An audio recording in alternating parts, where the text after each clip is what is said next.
It is homecoming week at Eastern Kentucky University, and the Curdles will host Central Arkansas at 3 o'clock. We'll talk about that. Look back to last week now with the head coach of the Curdles, Walt Wells. Walt, you almost had the upset over Troy. Went ahead with 21 seconds to go. They have two 15-yard passes, kick a field goal at the buzzer. That's a tough way to lose, but I know you're proud of the way your team battled down there and deserved to win. No question. I mean, the players came out and did a great job, and they fought their butts off the whole 4 quarters. I mean, the game started so bad for us, it just looked like, oh, here we go. They go right down and score. We first play jump off sides and 3 and out, and it just, for them to play each play from then on out, just like it's a life of its own, just what we preached to them, gave us a chance. Showed to them that they can play with anybody, that's on our schedule as long as they come prepared and ready to go. And I thought our coaches did a great job of having a great game plan. And I think they went out and executed to the best of their ability. Was there things we can do better? Of course. And we've gone through all that and we're moving forward. But it's a tough way to lose. But we've got to understand, you've got to play 60 minutes and we've got to finish that game out. Team named the Stats Perform FCS Team of the Week, and Keon Dixon the FCS Player of the Week. And Keon's just gotten better and better. He had 8 catches for 196 yards, 2 touchdowns, and he and Parker McKinney have become quite a duo there. No question. I mean, it's good that they've gotten all the reps together now.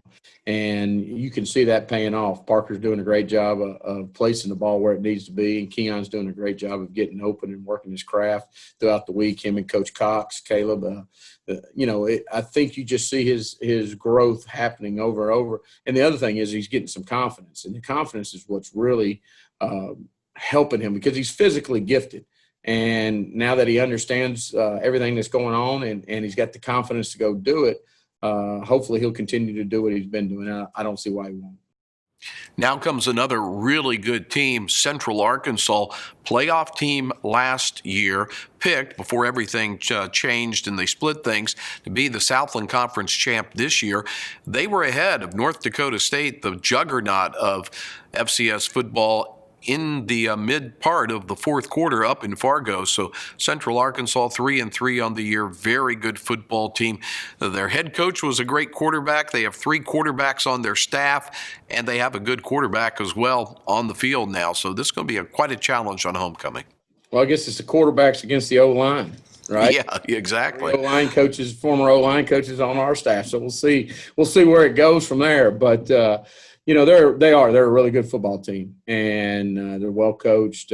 Got good football players. You can tell they've been doing some things for a while together and had some success both sides of the ball. I mean, they play hard, they get after you, and we've got a tall task ahead of us. But that's what this is all about. You want to play teams that are nationally ranked, that are challenges, that challenge you and come at you, and we have the ability to go out there and do that. We have to play good football. We have to play clean football, and we have to play physical. And we know that, and we'll be preparing for that. And we're looking forward to the challenge. We're looking forward to getting back home in Roy Kidd Stadium. And I know it's homecoming, and it's a virtual homecoming, just like everything we do now is virtual. But we're looking forward to all the fans that can come to pack that place out and be as loud as they were against HBU. And we're excited about it. We're excited about it. Eastern Kentucky ±0 in turnover margin. This is where UCA thrives. They have forced 18 turnovers. They're +5. Their defense is opportunistic. No question. And we have to, I think you saw that last week in their Missouri State game with a couple. I think they had 1 or 2 pick sixes. I cannot remember right now, but they do a great job of ball hawking and trying to strip the ball. And we'll be working all that stuff this week, just like we did last week, and just like we do every week. We'll have to be particularly careful with the football, but we'll still have to go out and play our game. And part of the turnover situation is knowing where you got to go with the football when you're throwing it and securing it when you're running it. All right, well, appreciate it very much. We'll see you at the stadium on Saturday. All right, sounds great. Thank you, guys. All right, that's Walt Wells, head coach of the Colonels. Homecoming at 3 o'clock against Central Arkansas. Here's where you can get the coverage if you're not at the stadium: on radio at 100.7 FM, streamed on the TuneIn app, just ask for WCYO, or at EKUsports.com. Also, the television coverage streamed on ESPN3. Coming up next, we'll talk soccer here on Inside EKU Sports.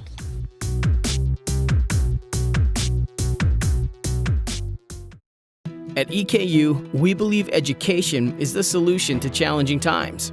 So, we're keeping college within your reach.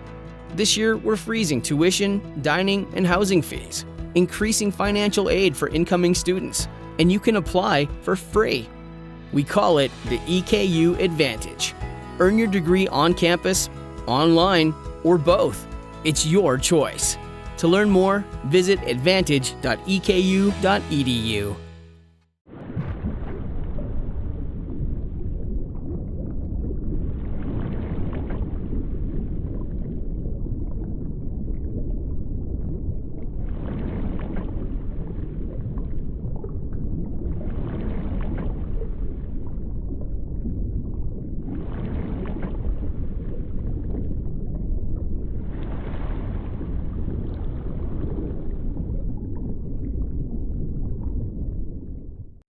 We talk EKU women's soccer now with the head coach, Matt Cosinuke. Matt, no fall schedule, so you'll play in the spring, hopefully. So what are you doing with your team? I mean, can you practice? How do you keep them together? How do you keep them energized? I mean, this is a big challenge. Yeah, I mean, this easily is the hardest semester in the history of all college sports, right? So for us, we've been focusing on being prepared for when we compete in the spring. And so what that means is we're training 5 days a week. We're putting a large amount of emphasis on their physical readiness, their emotional health, making sure that they're staying as a cohesive culture and a cohesive family, and really focusing on pretty much everything other than X's and O's and how we play to keep them cohesive and looking forward to the spring. Can you do anything like have an intra-squad scrimmage, those kinds of things, to replicate a match? Yeah, we've been incredibly lucky. Our administration has put us in a position to be really successful. So we've been able to break into small groups when it's been applicable. We've been able to train in a full team environment. Obviously, we're wearing masks constantly, which I think makes things a little bit difficult, right? Because it's harder to breathe, and the amount of running that it takes to be a Division I soccer player is a lot. But yeah, we've been lucky enough to have a couple inter-squad friendlies and compete at a level, at a high level. I want to get back to the field or the pitch in a second, but let's go to the classroom for a second. You got to be awful proud as head coach. The team earned the academic award winner from the United Soccer Coaches. So a great GPA for the entire academic year. A lot of young ladies had 4.0s, and that's obviously student athlete for a reason, and the soccer team has personified that. Yeah, they've done an unbelievable job. Their time management, right, and their attention to detail is phenomenal.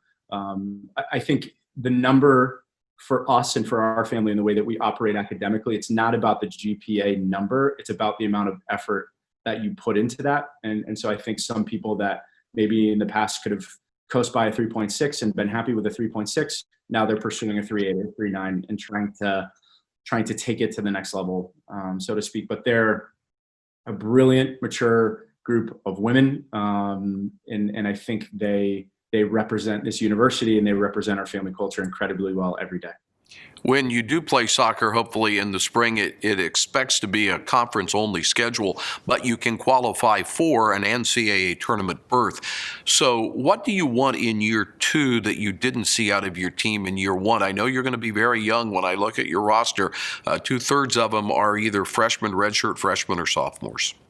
Yeah, I think a response, right? Everybody was disappointed with being able to get over the finish line and hold leads, or score important goals or make decisive decisions in the defensive third last year. But I think the only thing we expect, the only thing that we're pursuing is being that emotionally confident, that strong-willed, that gritty group of women that are going to get the job done and be able to finish out these important games.